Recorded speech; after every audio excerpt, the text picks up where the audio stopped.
सहरी के वक्त रात की बची बासी रोटी दही के साथ खाएं। इससे पूरा दिन भूख प्यास नहीं लगेगी और रोज़े की हालत में कमज़ोरी और सुस्ती महसूस नहीं होगी।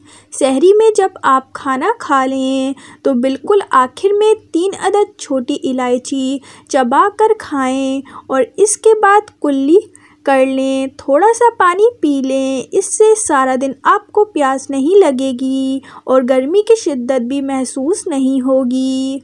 अक्सर औक़ात बहुत सारे लोग सहरी में कोल्ड ड्रिंक्स का इस्तेमाल करते हैं, जो कि बिल्कुल नहीं करना चाहिए। सहरी से पहले या बाद में गंदम से बना सत्तू का शरबत भी पिएं।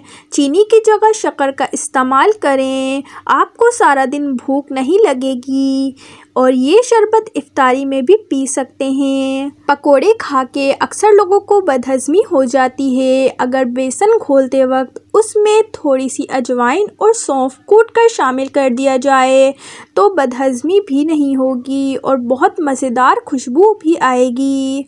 रमज़ान में मैदे को शानदार और जिस्म को ताकतवर बनाने के लिए रोज़ रात में सोने से पहले 3 अदद इंजीर के दाने और 5 अदद खजूर घुटली निकाल कर और 10 अदद मुनक्का पानी या दूध में भिगोकर खुले आसमान में किसी जाली वाले कपड़े से ढक कर रख दें और फिर सहरी में खाएं। इससे मैदे को कुव्वत मिलती है और भूख कम लगेगी। फ्रूट चाट बना लें तो इस फ्रूट चाट का जायका और ज़्यादा बढ़ाने के लिए जब फ्रूट चाट बना लें तो इसको कुछ देर के लिए फ्रिज में रख दें ताकि तमाम फ्रूट एक दूसरे के साथ रस जाएं और उनका रस अच्छी तरह एक दूसरे के साथ मिलकर उम्दा जायका बना ले। सहरी में दही के ऊपर थोड़ी सी काली मिर्च छिड़क कर खाने से पूरे रमज़ान आप स्मार्ट और तंदुरुस्त रह सकते हैं। दही बड़े नरम बनाने के लिए दही बड़े का बैटर बनाते वक्त इसमें थोड़ी सी दही शामिल कर दी जाए और फिर दही बड़े को तला जाए तो ये बहुत नरम बनते हैं।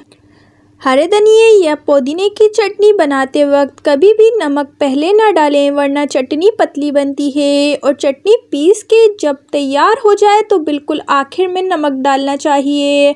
जब भी आप समोसे फ्रीज़ करने के लिए बनाएं तो डब्बे में एक तह लगाकर समोसे की इसके ऊपर बटर पेपर रखें और फिर दोबारा से समोसों की तह लगाएं। इस तरह से समोसे निकालते वक्त चिपकेंगे नहीं। रमज़ान के दिनों में अक्सर औक़ात मक्खियाँ बहुत परेशान करती हैं, लेकिन अगर ऐसे वक्त में पोंछा लगाने से पहले पानी में नमक डालकर पूरे घर में पोंछा लगाया जाए तो मक्खियाँ और दूसरे कीड़े घर नहीं आते।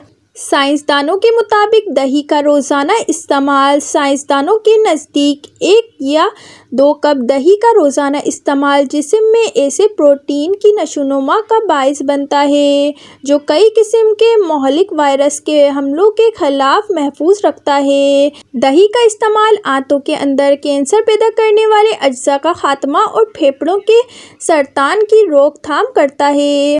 रमज़ान में इफ्तारी के बाद से लेकर सहरी तक ज़्यादा से ज़्यादा पानी पिएं और अपनी पानी की कमी को पूरा करें, क्योंकि आप 7 से 8 गिलास पानी नहीं पीते तो आपके चेहरे से झुर्रियाँ और दाग धब्बे ख़त्म नहीं हो सकते। पानी स्किन की कुदरती लचक को बढ़ाता है और जिस्म में मौजूद गंदे मादों को बाहर निकाल कर ग्लो फराहम करता है। खजूर की गुठली चाटो, दांत में कीड़ा नहीं होगा। एक खरबूजे का छिलका पानी में उबालकर गुर्दे के मरीज को पिला दें, हर घंटे के बाद दें, पथरी खारिज हो जाएगी। नाजरीन, वीडियो पसंद आई हो तो लाइक कर दें और मज़ीद वीडियोस देखने के लिए चैनल को सब्सक्राइब कर दें।